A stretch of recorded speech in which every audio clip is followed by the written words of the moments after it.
Hello, എൻ്റെ പേര് കുര്യൻ. അപ്പോൾ ഇന്ന് നമ്മൾ അൺപാക്ക് ചെയ്യാൻ പോകുന്നത് most expensive package I have ever got. എൻ്റെ ജീവിതത്തിൽ എനിക്ക് കിട്ടിയിരിക്കുന്ന ഏറ്റവും എക്സ്പെൻസീവ് ആയിട്ടുള്ള ഒരു പാക്കേജാണ് നമ്മൾ അൺപാക്ക് ചെയ്തത്. അപ്പോൾ ഇതിനകത്ത് ആദ്യം നമ്മൾ എടുത്തിരിക്കുന്ന റെയിൻ കോട്ടാണ്. അപ്പോൾ നിങ്ങൾ ഈ റെയിൻ കോട്ടാണോ ഏറ്റവും എക്സ്പെൻസീവ് ആയിട്ടുള്ള കാര്യം? ഈ പാക്കേജിനാണ് പ്രത്യേകത. കാര്യം ഈ പാക്കേജ് എന്ന് പറയുന്നത് നമ്മുടെ വീട്ടിൽ നിന്ന് കൊടുത്തു വിട്ടാണ്.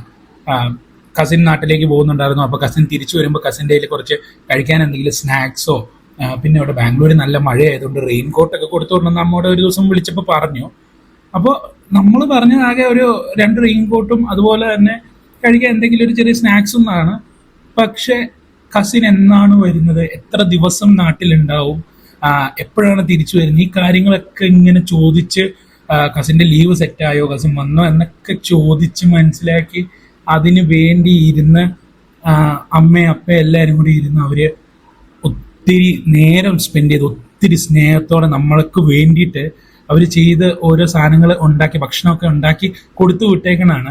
ഇപ്പം ഇതിനകത്തൊരു മുറം കാണാം. അപ്പോൾ നമ്മുടെ ഇവിടെ ബാംഗ്ലൂരെ ഈ മുറമൊക്കെ എന്നെ പറയുന്നതെന്ന് അറിയാൻ പാടില്ലാത്തതുകൊണ്ട് നമ്മൾ അതൊക്കെ പറഞ്ഞു. ചെറിയ മുറമൊന്നും കിട്ടിയിട്ടില്ല, മുറം വല്ലതും കിട്ടുമോ എന്നൊക്കെ ചോദിച്ചപ്പോഴേക്കും അതൊക്കെ കടയിലൊക്കെ പോയി വാങ്ങിച്ച് നമുക്കത് പാക്ക് ചെയ്ത് ഏറ്റവും നല്ല രീതിയിൽ പാക്ക് ചെയ്ത് കൊടുത്തു വിട്ടേക്കണതാണ്.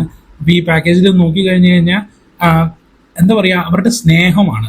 ഈ സ്നേഹത്തിന് നമുക്കൊരിക്കലും എത്രയാ വില എന്നൊന്നും പറയാൻ പറ്റില്ല. അതുപോലെ തന്നെ നമുക്കറിയപ്പോൾ അതാ ഈ തുറക്കുന്ന ചക്ക വരട്ടിയാണ്.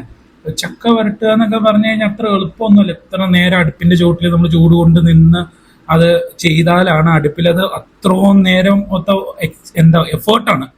അത്ര എഫേർട്ട് ഇട്ടിട്ട് നമുക്ക് വേണ്ടി അത് ചെയ്ത് കൊടുത്തു വിട്ടേക്കുവാണ് അമ്മ. അപ്പോൾ അതാണ് ഞാൻ പറഞ്ഞ മോസ്റ്റ് എക്സ്പെൻസീവ് പാക്കേജ് എന്ന്. അപ്പോൾ എനിക്കിത് ഭയങ്കര ഇഷ്ടമുള്ള സാധനങ്ങളാണ്. അതായിരിക്കും എൻ്റെ എക്സ്പ്രഷൻസ് ഒക്കെ അങ്ങനെ പോകുന്നത് കണ്ടിട്ട് നിങ്ങൾക്ക് ഇത് ഓവറാണോ എന്ന് തോന്നിക്കഴിഞ്ഞാൽ ഓവറല്ല, ജെന്യുവനായിട്ട് വന്നതാണ്. കാര്യം ഇതൊന്നും പ്രതീക്ഷിച്ചില്ല. നമ്മൾ ആകെ പ്രതീക്ഷിച്ച് നമ്മുടെ 2 റെയിൻ കോട്ടും അതേപോലെ തന്നെ നമ്മുടെ ആ മിച്ചറൊക്കെ ആയിരുന്നു.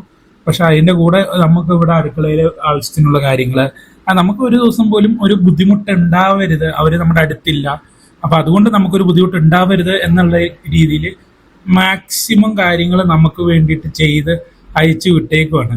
നമുക്കൊന്നിനും ഒരു കുറവുണ്ടാവരുതെന്നുള്ളത്. അപ്പോൾ ഏതൊരാളും വീട്ടിൽ നിന്ന് മാറി ദൂരെ നിൽക്കുന്ന എല്ലാവർക്കും അത് ഞാനിപ്പോൾ പറയുന്ന കാര്യങ്ങൾ കൃത്യമായിട്ട് മനസ്സിലായേക്കാം. കാര്യം നമ്മൾ വീട്ടിൽ സ്ഥിരം നിൽക്കണമെങ്കിൽ നമുക്കത് മനസ്സിലാവണം എന്നില്ല. കാര്യം നമ്മുടെ വീട്ടിലെ കാലത്ത് എനിക്കൊന്ന് ഭക്ഷണം കിട്ടുന്നു, ജോലിക്ക് പോവുക പഠിക്കാൻ പോവുകയൊക്കെ ചെയ്താലും നമ്മൾ തിരിച്ചു വരുമ്പോൾ ഇതൊക്കെ നമുക്ക് കയ്യിൽ കിട്ടുകയാണ്. പക്ഷെ വീട്ടിൽ നിന്ന് മാറി നിൽക്കുന്നവർക്ക്, ഹോസ്റ്റലിൽ നിൽക്കുന്നവർക്ക്, അല്ലെങ്കിൽ ജോലി സംബന്ധമായിട്ട് മാറി നിൽക്കുന്നവർക്കൊക്കെ ഈ ഒരു ഫീലിംഗ് കറക്റ്റായിട്ട് മനസ്സിലാവുക. കാര്യം നമ്മൾ വീട്ടിൽ നിന്ന് മാറി നിൽക്കുമ്പോഴാണ് ഇങ്ങനത്തെ കാര്യങ്ങളുടെ വില നമുക്ക് മനസ്സിലാവണേ. അപ്പോൾ അത്രയേ ഉള്ളൂ. നിങ്ങൾക്കും ഇങ്ങനത്തെ അനുഭവങ്ങളോ കാര്യങ്ങളോ ഉണ്ടെങ്കിൽ തീർച്ചയായിട്ടും കമൻറ്റ് ചെയ്യുക. അതോടൊപ്പം തന്നെ ഫോളോയും ചെയ്യുക. അടുത്ത വീഡിയോയിൽ കാണുമ്പോഴേക്കും ബൈ.